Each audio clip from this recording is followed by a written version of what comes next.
지혜는 곧 생명이고 생명나무, 생명의 샘이고 그 지혜가 있어야지 우리가 이 세상 속에 생명의 복음을 전하는 역할을 감당할 수 있다라는 거예요. 그렇다면 이 지혜, 이 우리에게 생명과 구원을 주는 이 지혜를 어떻게 얻을 것인가?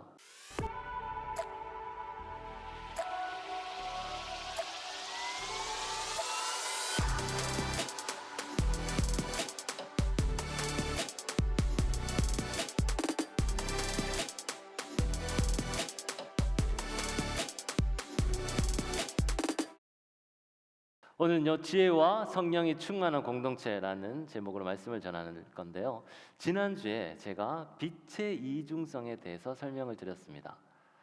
우리 청년부 중에 과학 선생님이 계세요. 그래서 제가 물어봤습니다. 지난주에 설명했는 게 과학적으로 잘했냐? 그러니까 잘했대요. 맞대요. 그래서 여러분에게 자신감을 가지고 한 번 더 설명을 하려고 합니다. 과학자들이 오랜 시간 동안 다퉜어요. 빛이 입자성을 가지고 있냐, 파동성을 가지고 있냐. 빛은 입자다, 아니 빛은 파동이다. 서로 많이 싸웠습니다. 근데 어떤 실험에서는 빛이 입자성을 증명해주고 어떤 실험에서는 빛의 파동성을 증명해줬어요. 200~300년의 시간 동안 이런 실험들이 계속됐습니다. 토마스 영이라는 사람은요, 이중 슬릿 시험을 했는데요. 제가 오늘은 자료도 준비했습니다. 저기 비어있는 슬릿에 빛을 쏘면 빛이 만약에 입자라면 저기 비어있는 공간을 통과해서 저기 반대쪽에 입자가 탁 달라붙을 테니까 두 줄만 생길 거다라고 사람들은 생각을 했어요. 하지만 막상 결과는 어떻게 됐냐면 다음요. 저렇게 여러 줄이 생긴 거예요. 저것은 빛이 파동이 있다라는 것을 증명을 했습니다. 그런데 또 다른 실험에서 이제 몇백 년이 지나고 나서 우리의 천재적인 과학자 알버트 아인슈타인이 광전 효과라는 실험을 했는데요. 금속에 빛을 쏘니까 전자가 튕겨나가는 거예요. 그 말은 빛 안에 입자가 있다라는 것을 증명했던 거죠. 그러니까 이 실험에서는 빛의 입자성을 증명해냈습니다. 그럼 어떤가요?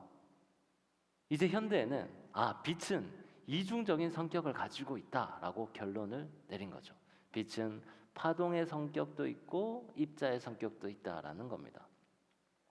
그래서 저는 성경에서요, 하나님을 빛으로 표현하는 게 참 적절하다라고 생각을 해요.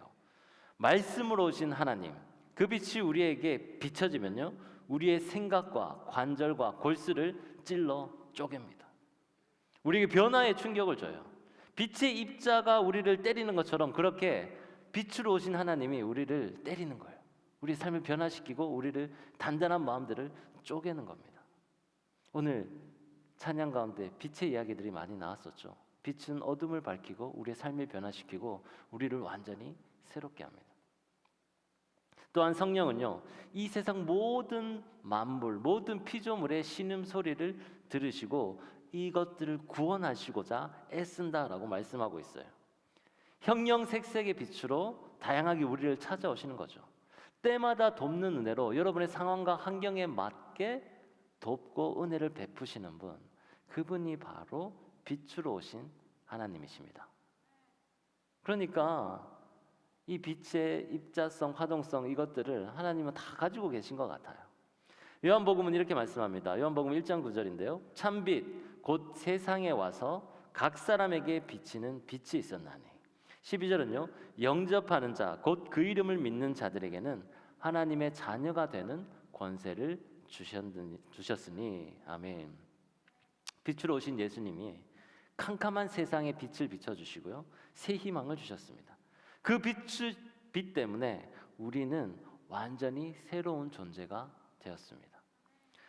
이제 우리는 하나님의 자녀가 되는 권세를 받았고요, 이제 어둠에서 빛의 자녀로 완전히 뒤바뀌어졌습니다. 오늘 본문 여기 앞구절에 보면 바울은 하나님의 자녀를 이렇게 표현하는데요. 5장 8절 말씀입니다. 너희가 전에는 어둠이더니 이제는 주 안에서 빛이라. 빛의 자녀들처럼 행하라 라고 말씀하고 있습니다. 우리가 빛의 자녀로 살아가려면 어떻게 살아야 될까요? 세상을 밝게 비추고 어둠을 물리쳐야 되겠죠. 세상을 비치고 어둠의 세력을 물리치는 능력, 이걸 다른 말로 통치권이라고 합니다. 그리스도인들은요, 하나님 나라의 통치권을 가져야 합니다. 내 능력이 아니라 하나님이 주시는 능력에 힘입어서 이제 이 세상 판도를 바꿀 수 있어야 되는데요. 그러려면 더 높은 시선과 통치권을 가져야 합니다. 근데 이런 통치권은요, 그냥 얻어지는 게 아니에요. 피나는 노력이 있어야 합니다. 우리가 착각하는 게 하나 있는데요. 뭐냐면 우리가 하나님의 자녀가 되는 권세, 이것은 우리의 노력으로는 가질 수가 없습니다. 그죠? 하나님의 자녀가 되는 권세는 하나님이 우리에게 값없이 은혜로 주셨어요. 이제 우리가 그 권세를 가지고 세상에 나가서 빛의 자녀로 살아야 되는데요. 빛의 자녀로서 바르게 살아가는 건 끊임없는 노력이 필요합니다. 피나는 노력이 필요해요. 그 노력으로 실력을 갖춰야지 이 통치권을 찾아올 수 있다는 거예요. 그런데 여러분, 우리가 혹시 반대로 생각하고 있진 않나요? 우리는 자꾸 하나님의 자녀가 되고 하나님의 자녀로 인정받기 위해서 애를 많이 써요. 이미 여러분 하나님의 자녀인데, 그리고 세상에 나가서는 그냥 저절로 그 통치권이 나에게 주어지는 것처럼 노력을 하지 않습니다. 근데 반대가 되어야 돼요. 여러분은 값없이 자녀로 인치심을 받았고 이제 여러분 하나님의 자녀예요. 그런 자녀가 이제 권세를 가지고 이 세상 속에 빛의 자녀로 살아야 되는데, 그러려면 피나는 노력으로 이 통치권을 회복해야 된다라는 거죠. 바울은요, 환난과 핍박이 심한 시대에 살고 있었습니다. 에베소 교인들이 그 시대를 이길 수 있는 통치권을 가지려면 실력이 필요한데, 바울은 너희들은 이러이러한 실력이 필요해라고 이야기를 하고 있습니다. 그래서 오늘은 여러분, 이 세상에서 이 통치권을 회복하기 위해서 우리에게 필요한 실력이 무엇인지 오늘 본문에서 함께 한번 살펴보려고 합니다. 오늘 본문 에베소서 5장 15절, 17절 두 구절을 한번 보겠습니다. 15절 말씀인데요. 그런즉 너희가 어떻게 행할지를 자세히 주의하여 지혜 없는 자 같이 하지 말고 오직 지혜 있는 자 같이 하여. 17절요. 그러므로 어리석은 자가 되지 말고 오직 주의 뜻이 무엇인지 이해하라.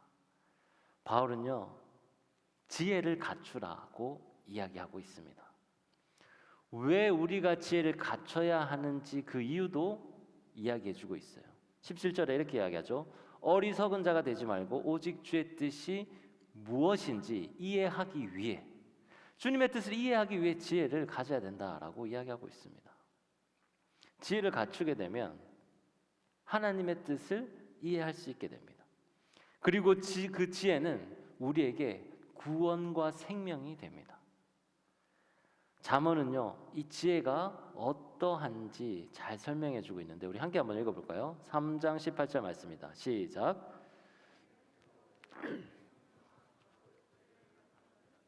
복되도다. 잠언 13장 14절 말씀인데요. 시작. 지혜 있는 자의 교훈은 생명의 샘이라 사람으로 사망의 그물을 벗어나게 하느니라. 아멘. 지혜는요, 이 세상을 잘 살아가는 처세술이 아닙니다. 성경이 말하는 지혜는요, 사람을 살리는 지혜예요. 지혜는 생명나무고 지혜는 생명의 샘이다라고 이야기하고 있습니다. 하나님의 뜻을 깨달아 알아서요, 사망으로부터 우리를 건져내는 방법을 알려주는 것, 그게 지혜예요. 그러니까 우리가 통치권을 회복하기 위해서 지혜를 갖춰야 하는 이유가 바로 여기에 있습니다. 이 세상이 어두운 건요, 이 공중 권세 잡은 자가 지금 하나님의 영광을 가리고 있기 때문이거든요.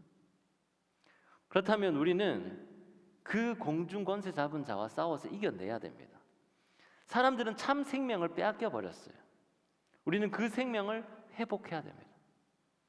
하나님이 주시는 그 구원의 복음, 그 생명을 우리는 전해야 할 의무가 있습니다. 그러니까 지혜가 있어야지 우리는 생명의 영이 이 세상을 살리고요, 또 이 생명의 영이 이 세상을 통치하는 하나님 나라를 건설할 수 있다라는 의미입니다. 지혜는 곧 생명이고 생명나무, 생명의 샘이고 그 지혜가 있어야지 우리가 이 세상 속에 생명의 복음을 전하는 역할을 감당할 수 있다라는 거예요. 그렇다면 이 지혜, 이 우리에게 생명과 구원을 주는 이 지혜를 어떻게 얻을 것인가? 그게 중요하잖아요. 디모데후서 3장 15절은 이렇게 이야기합니다. 또 어려서부터 성경을 알았나니 성경은 능히 너로 하여금 그리스도 예수 안에 있는 믿음으로 말미암아 구원에 이르는 지혜가 있게 하느니. 아멘. 성경은 우리에게 예수님의 이야기를 들려줍니다. 그리고 그분의 이야기를 믿게 될 때 우리는 구원에 이르는 지혜를 발견하게 돼요. 그러니까 말씀이 육신이 되어 이 땅 가운데 오신 예수 그리스도, 그분만이 참된 진리고요. 그분의 이야기를 기록한 성경 말씀이 우리에게 참된 지혜를 준다라는 사실을 꼭 기억하시기 바랍니다. 세상 지식이 아무리 많아도요, 주님의 뜻을 온전히 알기 위해서는 하늘로부터 오는 지혜가 필요해요. 이것을 위해서는 디모데후서 말씀처럼 성경을 끊임없이 말씀을 묵상해야지 얻을 수 있다라고 합니다. 우리가 2주 동안 기도의 불이 꺼지지 않는 법을 배웠어요. 기도는요, 우리의 그릇을 비우는 작업입니다. 우리 안에 있는 이 드글드글한 탐심들, 거짓들, 악행들, 그런 모습들을 비워내는 과정이 바로 기도예요. 근데 이게 우리의 그릇에 확 눌러붙어 있거든요. 그래서 이걸 떼어내는 과정이 쉽지 않은 거예요. 그런데 떼어내다 보면 그게 너무 착 붙어 있어가지고 살점이 뜯어지기도 합니다. 그러니까 이 과정이 고통의 과정인 거예요. 근데 그럼에도 불구하고 우리는 이 작업을 계속해야 합니다. 평생을 계속해야 되는 거예요. 그래야 주님 앞에 계속 정결하게 깨끗한 모습으로 살아갈 수 있습니다. 그리고 나서 우리가 이것들 비워내는 작업을 하잖아요. 그리고 나서는 뭘 해야 되냐? 거기에 말씀으로 채우는 작업을 해야 합니다. 하나님이 주시는 지혜의 말씀으로 우리의 그릇을 채울 때, 그때 우리에게 통치권, 이 통치권을 회복할 수 있는 능력이 생겨요. 그러니까 기도로 비우고 말씀으로 채우는 이 원리, 이게 바로 우리 신앙적으로 성장하는 원리예요. 이 비법을 머리로만 안다고 하면 아무 소용이 없습니다. 실제로 몸으로 움직이고 삶으로 적용을 해야 돼요. 부딪혀야 됩니다. 넘어지기도 하고 쓰러지기도 하지만 실제로 해봐야 해요. 그래서 기도하고 말씀 묵상하고 비우고 채우고 이들을 계속 반복해 나가야 되는 거예요. 여러분 젊어서 지금 시간이 혹시 많다라고 생각을 합니까? 아니에요. 시간이 없습니다. 젊을 때일수록 더 시간을 아껴야 해요. 바울이 이어서 이렇게 권면을 합니다. 16절 말씀인데요.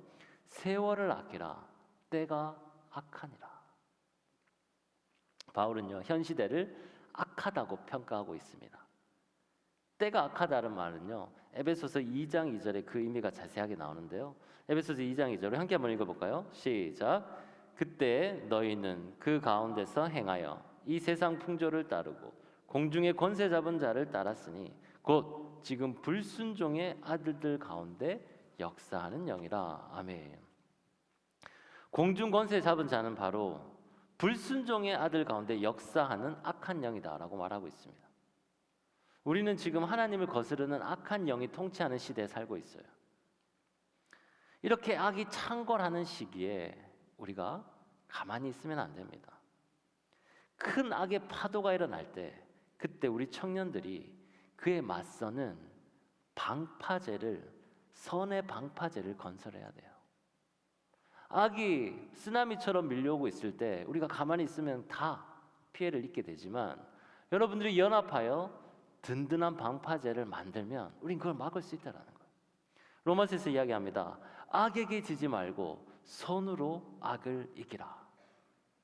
악에게 지지 말고 손으로 악을 이기라.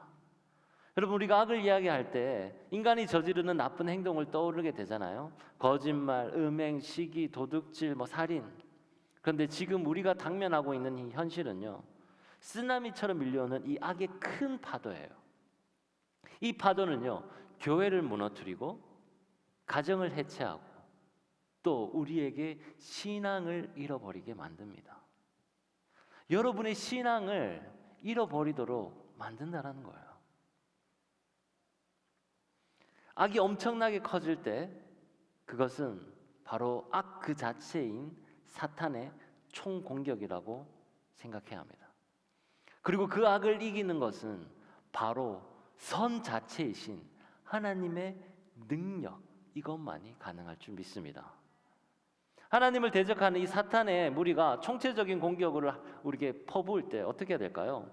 그리스도인들은요, 우리가 힘을 모아서 그 선 자체이신 하나님의 능력으로 악을 물리쳐야 한다는 거예요. 그래서 그리스도인들은 세월을 아껴야 합니다. 지금 온 정신을 집중해서 악에 대항해야 합니다. 기도로 비우고 말씀으로 채우면요, 성령의 능력이 여러분에게 임하게 돼요. 악을 이길 수 있는 힘이 생기는 거예요. 선한 능력이 우리에게 생긴다라는 겁니다.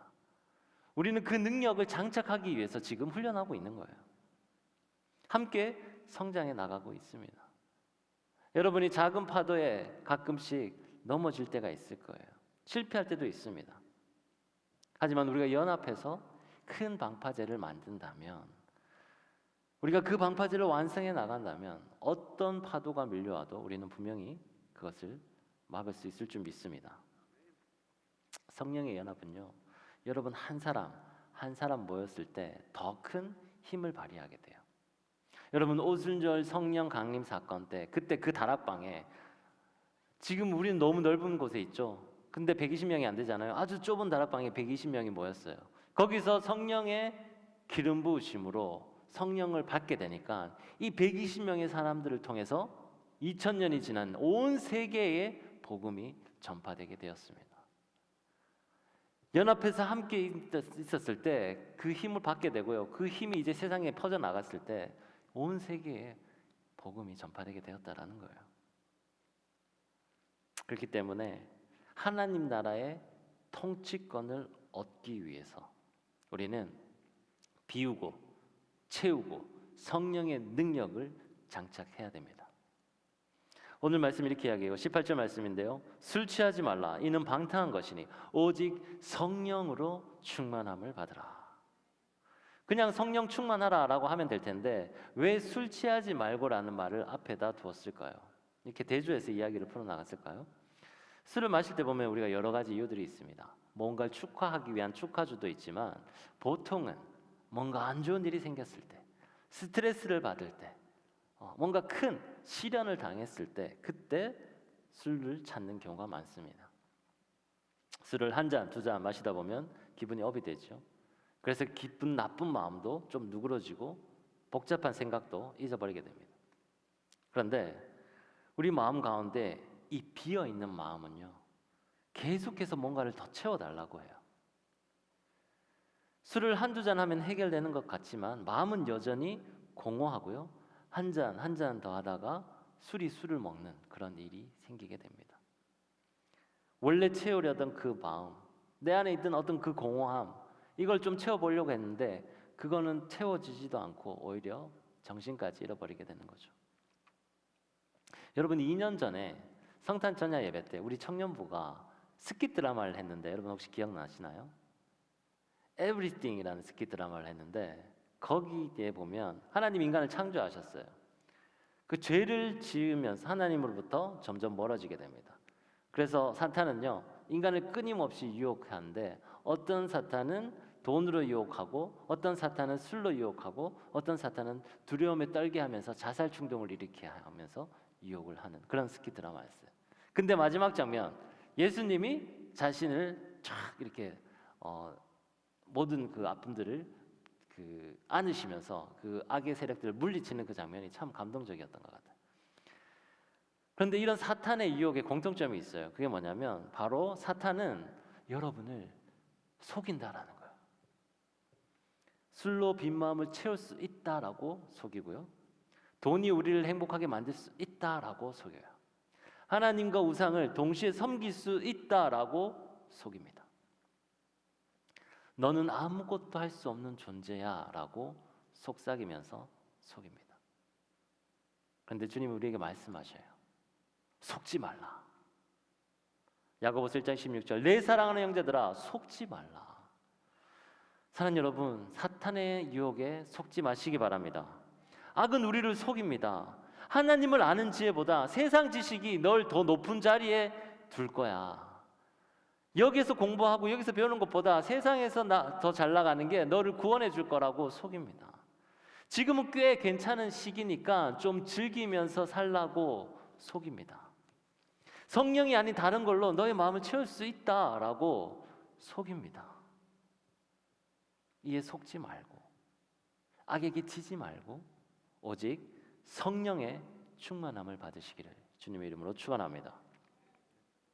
이제 뉴스를 보니까 30일부터 마스크를 벗는다라는 소식이 들리더라고요. 코로나라는 이제 길고 긴 터널을 이제 통과했습니다. 이제 우리는 새로운 신앙의 여정을 함께 시작하려고 해요. 지금 여러분, 지금 예배 드리고 있는 이 자리를 다시 한번 되돌아보는 순간이 되었으면 좋겠어요. 오늘 많은 청년들이 이제 고향으로 갔습니다. 그죠? 또 혹은 포항 이제 고향으로 오셔서 이제 예배에 오랜만에 참석하시는 분도 있을 줄 압니다. 아니면 또 코로나 핑계로 계속 온라인으로 예배드리는 분들도 있겠죠. 여러분의 예배를 한번 다시 돌아보기 바랍니다. 이때가 딱 좋아요. 왜냐하면 내가 있는 곳을 떠나보면 내가 예전에 있었던 곳을 좀 객관적으로 바라볼 수 있는 시각이 생기거든요. 그래서 오늘 여러분이 드리고 있는 예배 자리의 모습이 어떠했는지 다시 한번 생각해 봤으면 좋겠습니다. 마음에 번제단과 분향단이 계속해서 타오르고 그런 제사가 하나님 앞에 올라가고 성령의 충만함이 넘치고 있습니까?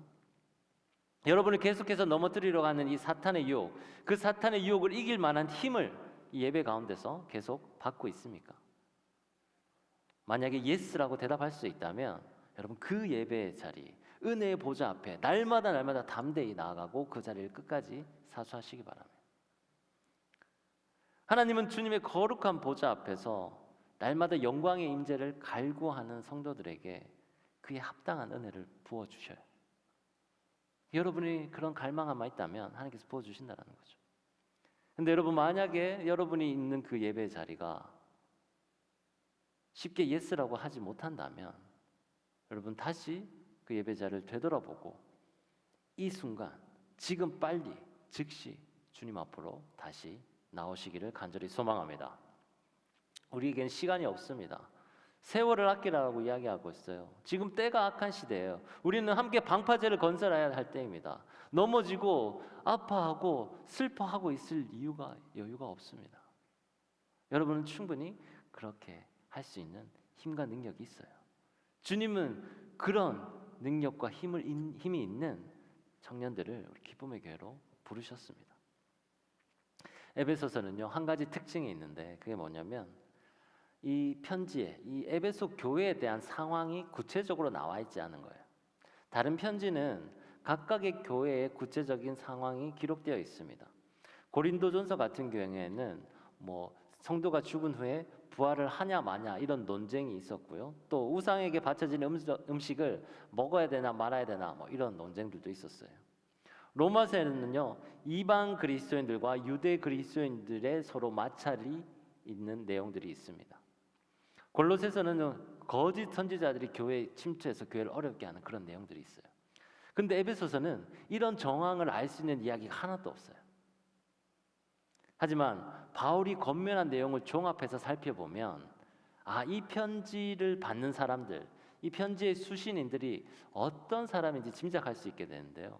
그게 뭐냐면 바로 이 에베소 교인들은 그리스도인들이지만 주님을 믿는 사람들이지만 앞으로 더 성장해 나가야 할 사람이구나라는 것을 알 수 있습니다. 그리스도인이지만 신앙이 완전히 성숙한 사람들이 아니었기 때문에 바울이 계속해서 그 신앙의 성숙을 위해서 하나하나 권면을 했던 거예요. 그래서 에베소 전체를 분석해 보면 결론적으로 이 편지를 받는 사람들은 예수님을 믿고 신앙을 가지고 있는 사람이지만 완전히 성숙한 사람들은 아니다. 자신의 정체성과 신분에 따른 삶을 살아가려면 어떻게 해야 하는지를 더 배우고 더 성장해 나가야 하는 그런 그리스도인들이 바로 이 편지의 대상이었습니다. 그런 면에서 저는 이 청년하람 공동체 역시 에베소 교인들과 마찬가지로 더 배우고 더 성장해 나가야 하는 공동체입니다. 우리가 마치 이 편지의 수신인이라고 생각하고 이 말씀을 받으면요, 여러분 훨씬 더 크게 여러분을 변화시킬 거예요. 이걸 저 멀리 2000년 전에 에베소 교회에게 또 바울이 보낸 그런 편지가 아니라 지금 우리가 그리스도인이긴 하지만 완전히 성숙하지 않은, 아직 성장해 나가야 되는 우리에게 보내는 하나님의 메시지다라고 생각을 하면 이 말씀 하나하나가 여러분에게 피와 살이 될 겁니다. 바울은 오늘 본문 마지막 권면에서 이렇게 이야기를 해요. 19절 20절인데요. 시와 찬송과 신령한 노래들로 서로 화답하며 너희의 마음으로 주께 노래하며 찬송하며 범사에 우리 주 예수 그리스도의 이름으로 항상 아버지 하나님께 감사하라. 우리가 이제 해야 할 일은요, 찬송과 감사입니다. 찬송은 자발적으로 하는 거죠. 우리가 기분이 좋으면 노래를 자기도 모르게 흥얼거리게 되잖아요. 그런 것처럼 우리가 주님을 찬양하는 것도 마찬가지입니다. 너무 기분이 좋고 기뻐서 나도 모르게 찬양이 튀어나오는 거죠. 주님의 은혜에 감사하면서 그 영광에 감격해서 내 마음과 몸과 힘을 다해 주님을 찬양하는 겁니다. 사랑하는 여러분, 여러분이 가진 모든 입술의 권세로 주님을 찬양하시기를 축복합니다. 주님의 귀한 이름이 여러분을 위로하시고 참된 희락을 주실 줄 믿습니다. 주의 뜻이 무엇인지 여러분 깨달을 수 있는 지혜, 이 지혜의 실력을 갖추시기 바랍니다.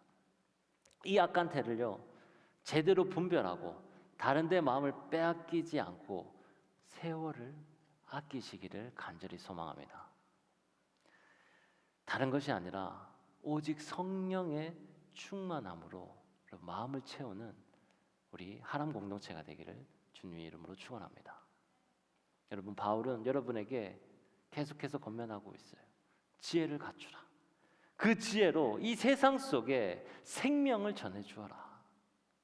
그리고 그 지혜를 갖추고 생명을 전해주기 위해 지금 세월이 악한 때에 여유롭지가 않다. 세월을 아껴라. 한가로이 있을 때가 아니다. 때가 악하니 세월을 아끼라. 그리고 이 모든 것을 할 수 있는 능력은 너의 능력으로는 할 수 없어. 성령의 능력으로 가능하니 성령 충만함을 받으라 라고 이야기하고 있습니다. 사랑하는 여러분, 세 가지 지혜의 무기를 갖추고요, 세월을 아끼고요, 성령 충만함으로 무장하시기를 간절히 소망합니다. 여러분이 그렇게 되면 이 악한 세대, 그리고 어떤 악의 파도가 밀려온다 하더라도 우리는 감사와 기쁨으로 살아갈 수 있어요. 감사와 기쁨은 나에게 좋은 일이 일어나야지 감사와 기쁜 게 아니에요. 전사는 전쟁에 나가서 승리할 때 기뻐합니다. 그죠? 학생은 공부를 열심히 해서 좋은 성적을 만들면 그때 기뻐하고 있는 거죠. 우리가 영적인 공격에서 싸워서 이기는 게 기뻐할 일인 거죠. 우리가 성령 충만함을 갖추게 되면 그렇게 싸워 이길 수 있는 힘과 능력이 생기는 거고요. 그렇게 작은 전쟁에서 싸우면 기뻐하게 되고 큰 전쟁에서 싸우면 이기면 더 크게 기뻐하게 되는 거죠. 자, 여러분, 우리 청년 하나님 공동체는 이제 하나님 나라의 통치권을 회복해야 합니다. 어둠을 뚫고 참빛으로 오신 예수님, 그 예수님을 본받아서 이제 우리도 빛의 자녀로 살아가야 돼요. 그 빛의 자녀로 살아갈 때 어떻게 되나요? 온 세상 가운데 충격을 주는 겁니다. 빛의 자녀로 살아갈 때 온 우주 만물, 신음하고 있는 이 우주 만물을 구원하기 위해 다양하게 역사하시는 성령의 능력들을 흘려보내는 거예요.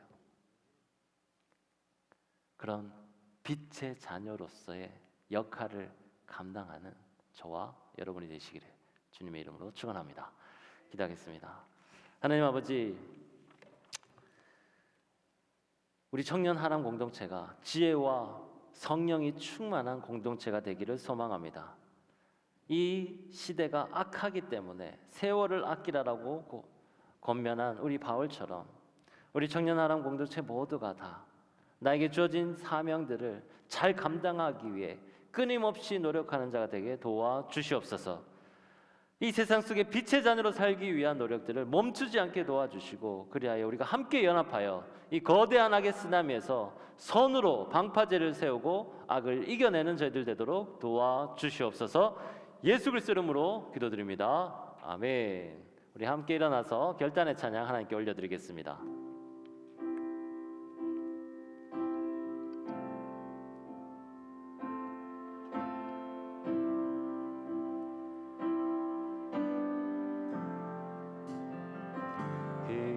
크신 하나님의 사랑 말로 다 영 못하네. 저 높고 높은 별을 넘어 이 낮고 낮은 땅 위에 죄범한 영혼 구하려 그 아들 보내사 화목제물 삼으시고 죄 용서하셨네.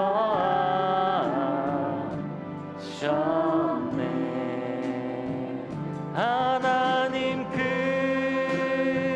크신 사랑은 증량다 못하며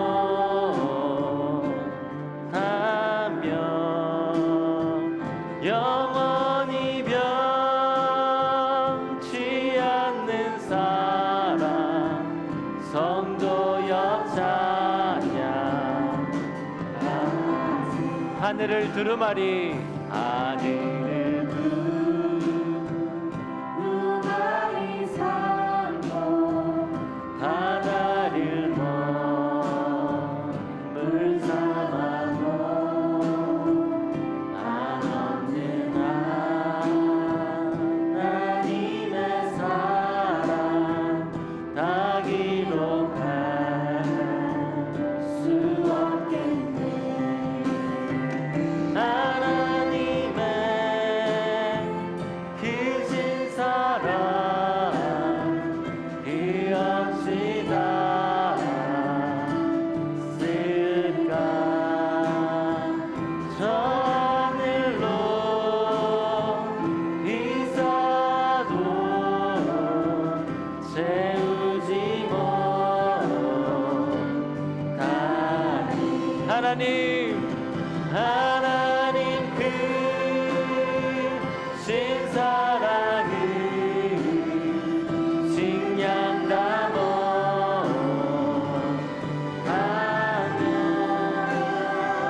영원히 변치 않는 사랑 성도여 찬양. 하나님 크신 사랑은 하나님 크신 사랑은 증량다 못하며 영원히 변치 않는 사랑 성도여 찬양. 우리 다시 한번 고백합니다. 하나님 크신 사랑은 증량다 못하며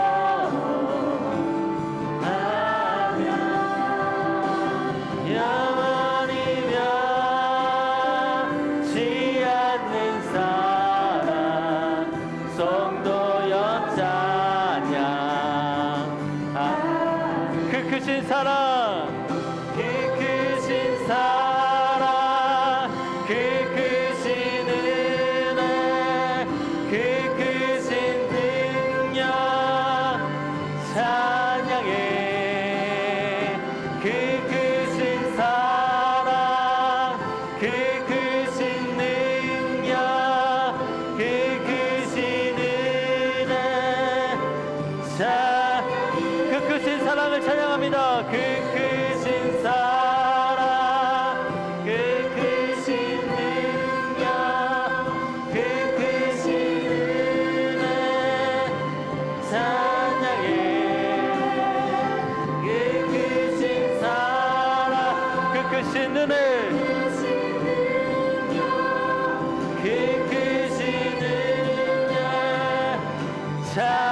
다시 한번 고백합니다. 그 크신 사랑, 그 크신 은혜,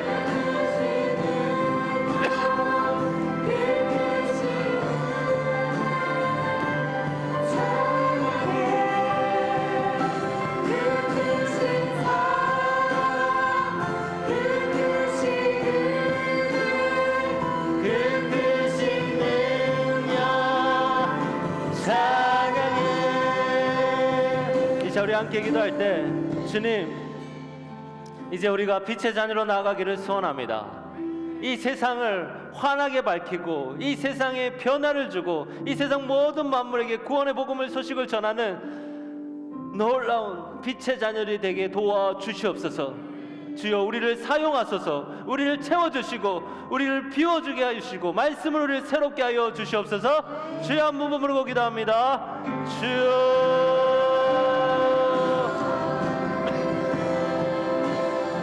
하나님 아버지, 이 시간 우리가 주님 앞에 간절히 간구합니다. 아버지, 우리 청년의 때 우리가 빛의 자녀로 살아갈 수 있도록 도와주시옵소서. 이 세상을 변화시키기를 소원합니다. 이 세상 속에 하나님의 말씀으로 새롭게 된 놀라운 역사를 하기를 소원하오니 주여, 사용하여 주시고 채워주시옵소서. 주님,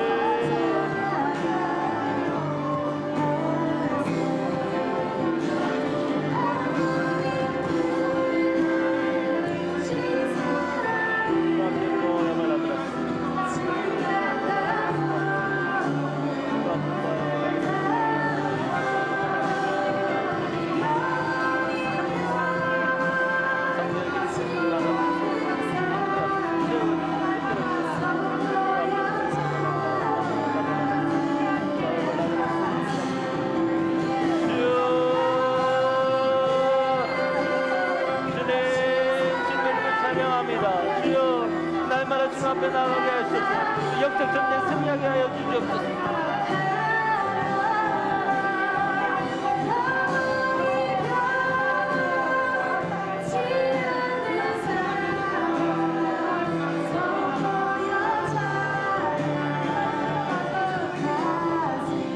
이어서 두 번째로 기도할 때, 주님, 우리 마음의 빈 그릇을 성령으로 충만하게 채우게 도와주시옵소서.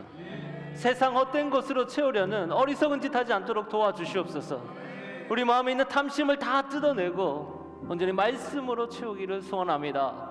주여, 우리 청년하람 공동체 새롭게 성령 충만함으로 이 생석에 나아가게 도와주시옵소서. 그리하여 우리가 함께 연합하여 선의 방파제를 건설하기를 소원합니다. 악이 아무리 밀려와도 넘어뜨리지 못할 그 방파제, 우리가 함께 힘을 합하여 지을 수 있도록 주여 도와주옵소서. 주여, 한번 부르고 기도합니다. 주여, 하나님 아버지, 우리가 성령의 기름 부시러 나가기를 소원합니다. 앞으로 도와주시옵소서. 성령 충만하게 하여 주시옵소서. 주님, 선으로 악을 이기는 자들 될 수 있도록 도와주시옵소서. 밖에 보여 바라라 쓰라도 바라라.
하나님 크신 사랑, 하나님 크신 사랑.